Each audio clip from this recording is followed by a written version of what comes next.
to the Playboy Club.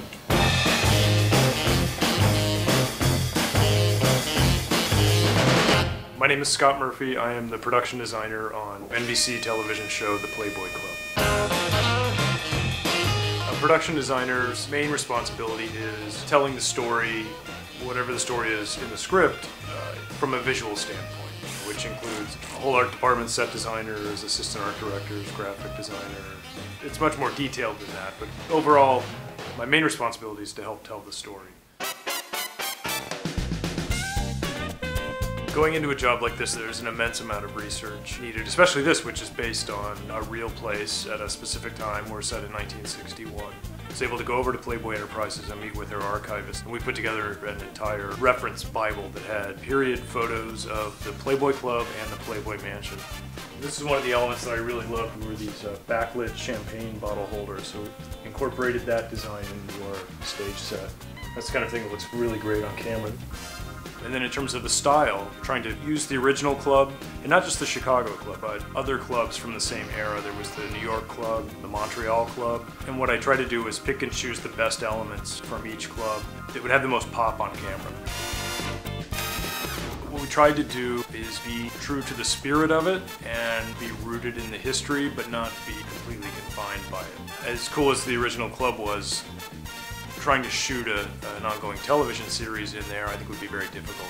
We needed to open up the floor plan of the set so that there were more angles to shoot in, more ways for people to go on and off of the set in terms of extras and cast. Whereas the original club was a lot more compartmentalized. Once you were in a space, you were in that space. What we're trying to do with the stage set was make it much more open so that if you were in one space, you could see into the next space and maybe even to the next space beyond that, so it would create as much depth as possible. Same thing over here, we have a bumper pool table which was present in the original club, and there was a bunny that was a kind of a bumper pool pro. The first set that I started laying out was what we call the bunny dorm. On the fourth floor, which was really the top floor of the mansion, was referred to as either the bunny dorm or the bunny hutch. And bunnies that worked at the club had the option to live in the Playboy Mansion. It was sort of a win-win situation for them and for Hef, because Hef got to have bunnies running around the mansion, you know, when there were parties and all these beautiful women around. This was a room for two of our main characters, and then we had an adjacent room that had bunk beds in it with 4 other bunnies. Each room had its own bathroom. We eventually ended up expanding this hallway. Created as a bit of hallway connecting 2 of the bedrooms, and off of the hallway we have a little seating area, and we've added quite a few doors implying that there are other bunny bedrooms off of this hallway. Because of the narrowness of the stage and just budget constraints, we didn't build anything more than the hallway, the seating area, and then the 2 bedrooms and bathrooms.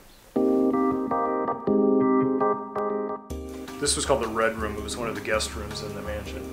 So what we did was kind of merge these 2 worlds with sort of 60s dorm furniture, but made it a little more stylized with this red flocked wallpaper and red carpet.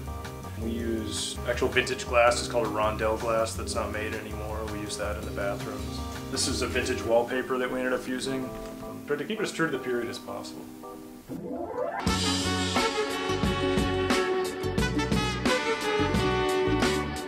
Nick Dalton is our male lead. These are images who I thought that character was. These images are from the lookbook I did for my initial interview for the show. And the rest of these are design references.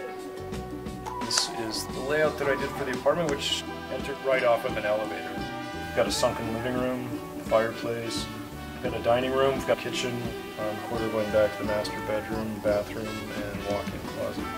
And this was really something that was put together to show the producers kind of what I thought the set should look like and get them to sign off on it ahead of time. Are you ready, Boots? Start walking!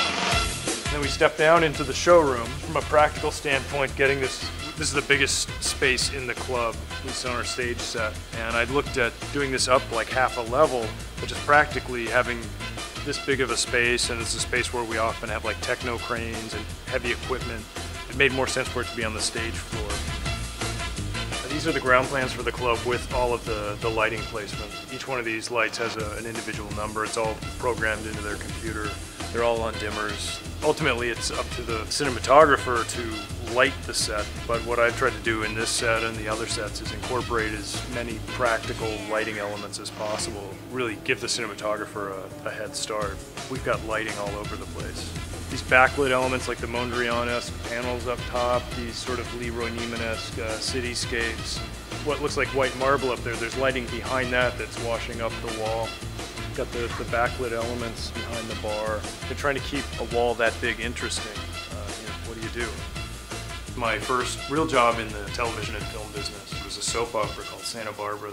What was really cool about that was I was used to working in architecture, where it takes just years and years and years for something to be executed. And the first set that I drew on that show, just several days later, it was standing up in the shop. And I was like, I couldn't believe how quickly things happened in the business.